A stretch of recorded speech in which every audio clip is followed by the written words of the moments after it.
நாமல் ராஜபக்ச அவர் வென்றால் மட்டக்களப்பிலே அவரோடு இணைந்து பணியாற்றுவது யார் என்றால் உங்களுக்கு தெரியாது, எங்களுக்கு தெரியாது. அடுத்தது தேசிய மக்கள் சக்தியா அவர் வென்றார் என்று வைத்துக் கொள்வோம். அவரோடு சேர்ந்து இந்த மாகாணத்தை கட்டியெழுப்பது யார்? பாருங்கள், இன்று ஒரு பெரிய அறிவித்தலை விட்டிருக்கிறார். அம்பிலிப்பட்டிய சுமண தேரர் பகிரங்க அழைப்பு, அனுகுல திசாநாயக்காவின் வெற்றிக்காக நாட்டு மக்கள் அனைவரும் அணி திரள்வோம் என்று விட்டிருக்கிறார். மட்டக்களப்பிலே ஒரு சாதுவாக இருந்து மக்களை வழிபடுத்த வேண்டியவர் ரவுடிகள் போல எல்லா பிரதேச செயலங்களுக்கு சென்று பிரதேச செயலாளர்களை அச்சுறுத்தி வீதியோரங்களிலே ரவுடித்தனம் பண்ணிய ஒரு ரவுடியாக மட்டக்களப்பு மக்களால் கணிக்கப்பட்டிருக்கிறவரா அனுரகுமார் திசாநாயக்கா வந்தால் வந்து இந்த மாவட்டத்திலே பணியாற்றுவது, அல்லது இந்த எல்லா பார்களிலும் மாசம் ஒன்றுக்கு 50 ரூபாய் லஞ்சம் பெற்ற ஆரம்பதியிலே பிறந்து இன்னமும் ஆரம்பதி மண்ணுக்கு சாவக்கலா இருக்கிற துஷாதரனா எல்லா வாக்காளையும் கேட்டா தெரியும்.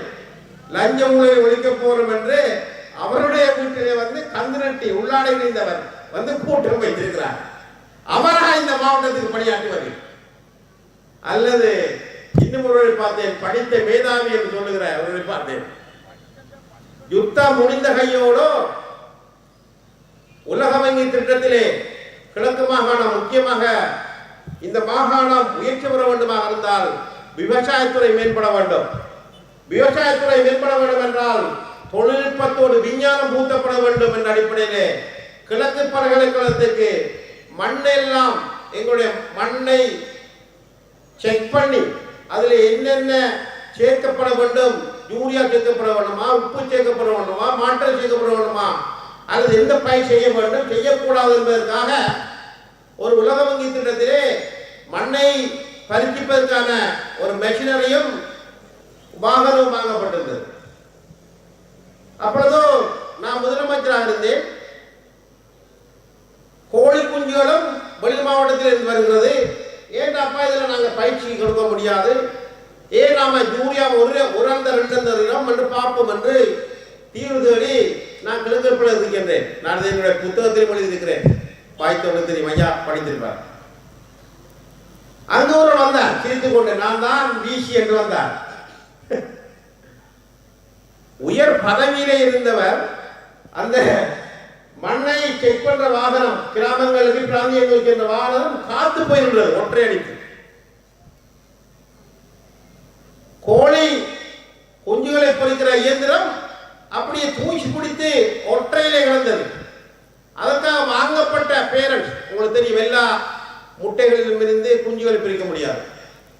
அங்கு இதற்காக கொள்வனை செய்யப்பட்ட பேரண்ட்ஸ் கோழி எல்லாம் விற்கப்பட்டது இறைச்சி கோழிகளாக அங்கு இருந்தவர்.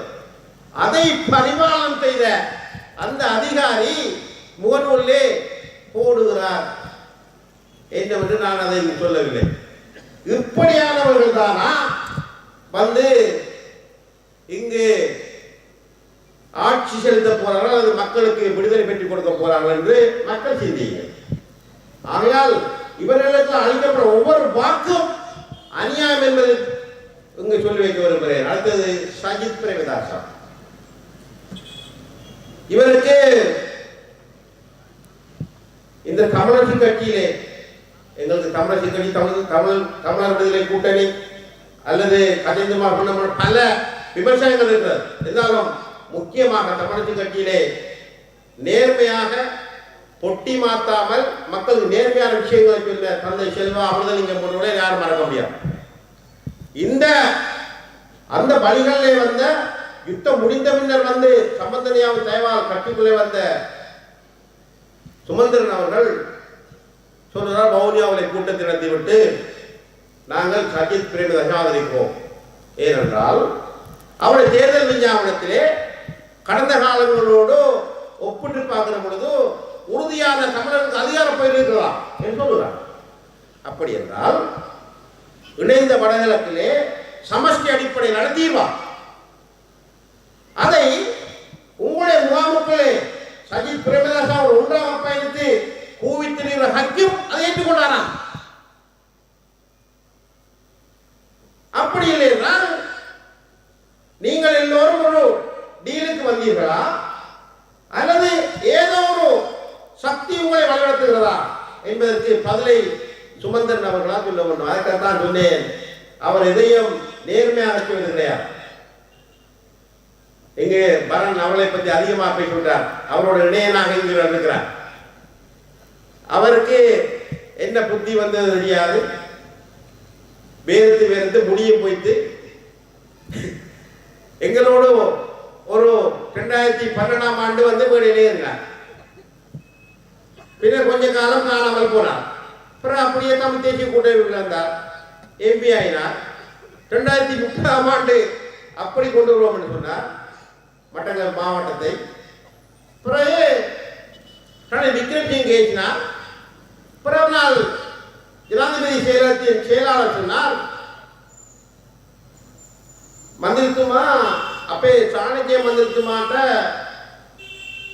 ஜனாதிபதி கியூவா 400 மில்லியன் ಬೆಂಕರಡ ಓಣಂ ದಿನ ಮಾಡಕ್ಕಿವಾ புடுவாங்க. அவன் என்ன காரணம் பண்ணுவான்? அப்ப எங்க நாட்டை கட்டியெழுப்ப வேண்டுமா இருந்தால் மாவட்டத்துக்கு காசு கொடுங்க. அப்ப நான் மகிழ்ச்சி அடைந்தேன். சாலைக்கு என நம்ம பாதையில வந்து மக்கள் பணி ஆகட்டுமே என்னடி ஓபன்றேன். அதுக்கு முன்னரும் ஒரு 50 மில்லியன் 5 கோடி ஒதுக்கப்பட்டது. எடுத்தார் மக்கள் பணி செய்தார். நாளைக்கு பல பிள்ளைகளுக்கு உதவி செய்திருக்கிறார். நல்லா. ஆனாலும் அங்கு ஜனாதிபதியை சந்தித்து அவர் கோரிக்கை பெற்றுக்கொண்ட நிதிக்கு அவர் கொடுத்த உத்தரவாதம் நான் சத்தம் போடாமல் இருப்பேன், நான் உங்களுக்கு வாக்களிப்பேன் என்று சொன்னார். ஆனால் பரன் சொன்னது போல முந்த நாளும் எங்களுடைய மாநகராட்சியினுடைய உறுப்பினர் இறந்த ஒன்றிலே வந்து சொல்லியிருக்கிறார், நாங்கள் சஜித்துக்கு தான் பணியாற்றுகிறோம் என்று. இப்படி இரட்டை முகம் காட்ட முடியுமா? அல்லது நாங்கள் வெள்ளிக்கு தங்க முலாம் பூசுவது போல இடத்துக்கு கேட்டால் போல வெள்ளியாக இருப்பதற்கிலே வெள்ளியாகவும் தங்கமாக இருப்பதற்கு முலாம் பூசுகிற அரசியலை நாங்கள் சொல்ல முடியுமா? ஆனால் நாங்கள் கடந்த 6ஆம் மாதம் 22ஆம் தேதி தமிழ் மக்கள் விடுதலை தலைமை காரியத்திலே இப்பொழுது இருக்கிற எங்களால் கொண்டு வரப்பட்ட பார்லமெண்டத்தில் நான் ஒரு வாக்களித்தேன். அவருக்கு நாங்கள் அழைத்து பேசினோம், சார் நீங்கள் வந்தால் கிழக்கு மாகாணத்துக்கு என்ன செய்வீர்கள் என்று கேட்டோம். பிள்ளையான் நான் ஒட்டுமொத்த நாட்டையும் கட்டியெழுப்புற பொழுதும் இந்த நாட்டிலே இருக்கிற வளங்களை பயன்படுத்துவேன். அதில் முக்கியமாக கிழக்கு மாகாணத்தில் இருக்கிற கடலையும் நிலத்தையும் பயன்படுத்தக்கூடிய வாய்ப்பை ஏற்படுத்துவேன். அதை ஒன்று மட்டக்களப்பு மாவட்டத்திலே ஒரு டிஜிட்டலை பேஸ் பண்ணி அதை அபிவிருத்தி யுவதிகளுக்கு தொழில் வாய்ப்பை பெருக்குவேன். கிழக்கு மாகாணத்தில் உள்ள தொழில்பாட்டையோடு மட்டக்களப்பை இணைப்பேன். அதிக தொழில் வாய்ப்புகளையும் பிராந்திய நலனை பிராந்திய ஜிடிபி உள்நாட்டு உற்பத்தியையும் உயர்த்துவதற்கு நான் பெரும் பங்காற்றுவேன் என்று சொன்னார். முக்கியமாக நான் சொல்வது போல விரைவாக கிழக்கு மாகாண சபை தேர்தல் நடத்தி மாகாணங்களுக்கு அதிகாரத்தை தருவேன் என்று சொன்னார். ஆகையால் தான் நாங்கள் கடந்த 6ஆம் மாதம் 22ஆம் தேதி அறிவித்தோம் ரணில் விக்ரமசிங்கவுடைய வெற்றிக்காக பாடுபடுவோம் என்று. ஆகையால் தான் நான் மக்களிடம் சொல்லுவேன், நாங்கள் இருக்கிறோம். ஏற்கனவே இங்கு சொன்னது போல 2008ஆம் ஆண்டு மாகாண சபை முறைமை என்றால் என்ன என்று தெரியாமல் இருந்த மக்களுக்கு அதை நாங்கள் தான் கொண்டு வந்து கொடுத்தோம். 1987ஆம் ஆண்டு ஒப்பந்தத்தில் 89ஆம் ஆண்டு வரதாட்சி பெருமாள் விட்டு ஓடிய பின்னர் 20 வருடங்கள் அப்படியே துருப்படுத்தி போய் கிடந்தது. 2009ஆம் ஆண்டு நாங்கள் பொறுப்பேற்றோம். 2008ஆம் ஆண்டு 2012ஆம் ஆண்டு எங்களை கையிலிருந்து கைமாறியது. ஆனாலும் இதே ஜனாதிபதி பிரதமராக இருந்த காலத்தில் மைத்ரிபால சிறிசேனா அவர்களுடைய ஆட்சி காலத்தில் என்னை சிறையில் அடைத்தார்கள். அப்பொழுது நான் மாகாண உறுப்பினர் 2017 ஆண்டு இதே சுமந்திர. அதனால் தான் அவரை சொல்லுகிறேன், அவர் அயோக்கியர். அவர் தெரிந்து கொண்டு வேண்டுமென்றே, அவருக்கு தெரியாத சட்டம் இல்லை. ஒவ்வொரு நாளும் சட்டத்துறையால் 40-50 பிள்ளைகளுக்கு வேலைகளை கொடுத்து அவர் உழைக்கிற பணம் நாளைக்கு 10 லட்சம் அல்ல 20 லட்சம் திட்டமிட்டு சட்டையை மேதாவி என்ற கலக்கணத்தை வைத்துக் கொண்டு வேண்டுமென்றே அந்த மாகாண சட்டத்தை இருக்கடிப்பிக்கிறது பின்னே சொல்கிறார். அதனால் தான் மாகாண சபை தேர்தல் இன்று வரை நடத்தப்படவில்லை. ஏன்? யாழ்ப்பாணத்தில் இருந்து விட்டு குத்து அந்நேரம் இருந்த போட்டியும் பிரச்சனைகளும். விக்னேஸ்வரன் மீண்டும் யாழ்ப்பாணத்திலே போட்டியிட்டால் முதலமைச்சர் வந்தால் தமிழக கட்சியிலிருந்து வழங்கி விடுவார். அப்படி வழங்கிவிட்டால் அங்கு வடவதை இன்னொரு தலைவர் உருவாகி விடுவார். சுமந்திரனுக்கு சீட் இல்லாமல் போய்விடும் என்பதற்காக சதி செய்தார். அதுக்காக ஒட்டுமொத்தமாக எத்தனையோ உயிர்களை இழந்து, எத்தனையோ போராட்டங்களை செய்து, எத்தனையோ இன்றும் தாய்மார்கள் வீடுகளிலே உன்னிச்சையில் என்னுடைய மகன் இருந்தான், காட்டிலே இருந்தான், இந்தியாவிலே இருந்தான், அங்கு பயிற்சி எடுத்தான், விடுதலை போராட்டத்துக்கு சென்றான், அல்லது நாங்கள் சென்றோம் என்பதற்கெல்லாம் ஒன்றுமே இல்லாமல் ஆக கையிலே மிஞ்சிருந்த ஒரே ஒரு அரசியலமைப்பில் ஏற்றுக்கொள்ளப்பட்ட மாகாண சபையை இல்லாமல் செய்த சதிகார கும்பல் அந்த கும்பல்.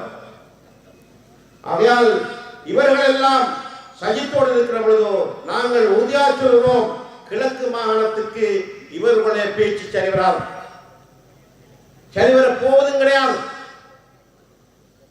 பாவம் கஜேந்திரகுமாரத்திற்கு வாக்களிக்கவில்லை என்றார், காரணத்தை விட்டு விட்டார். யாருக்கும் வாக்களிக்க கூடாத நிலைப்பாட்டில் இருக்கிறார் அந்த கும்பல். அதிலே பாவம் அரியந்திரம் ஐயா மாட்டி விட்டார்.